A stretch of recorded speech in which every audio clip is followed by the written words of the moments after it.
Le changement qu'on est en train de voir de la part des États-Unis, qui a des conséquences au niveau international, et ils sont très importants. Les États-Unis, ce sont la principale puissance impérialiste dans le monde aujourd'hui, mais qui sont en recul. Recul partiel, mais recul quand même. Et aujourd'hui, ils sont en train de dire qu'ils ne peuvent pas tout gérer dans le monde. Et il y a des priorités que les États-Unis ont au niveau géopolitique, au niveau de la politique internationale, qui sont principalement la contention de la Chine. Il y avait un plan depuis longtemps, même sous la présidence d'Obama, se désengager du Moyen-Orient pour concentrer des forces, libérer des forces dans la contention, de la politique de contention de la Chine. Cette politique était très compliquée. En plus, le génocide à Gaza, ça a compliqué les choses. Et qu'en plus, maintenant, avec la reprise des combats, des bombardements plutôt, à Gaza, ça complique encore la situation des États-Unis.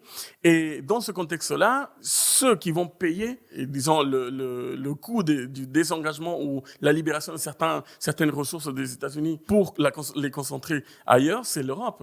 Donc, Trump, clairement, il est en train de dire, c'est à l'Europe de gérer la sécurité européenne. Même s'il avait dit pendant la campagne et tout, les Européens ne se sont pas du tout préparés à ça. Et ça crée une crise importante pour les puissances impérialistes européennes qui vont devoir désormais gérer leur sécurité sans les garanties sécuritaires que les États-Unis avaient mis en place depuis la fin de la Deuxième Guerre mondiale. Ça implique beaucoup de choses et beaucoup de méfiance déjà vis-à-vis des États-Unis et surtout une division historique de l'Alliance transatlantique. C'est pour ça que je disais au début, je ne sais pas si aujourd'hui on peut parler d'Occident, parce que en plus c'était un accident politique, non géographique vraiment, mais maintenant il y a une division entre l'Europe d'un côté qui a lancé une course à l'armement, à la militarisation pour faire face à ce défi posé par les États-Unis, et d'autre part que les États-Unis qui disent clairement c'est à vous de gérer la sécurité européenne, et donc c'est à vous de gérer même l'Ukraine, la guerre en Ukraine. Je pense que c'est quelque chose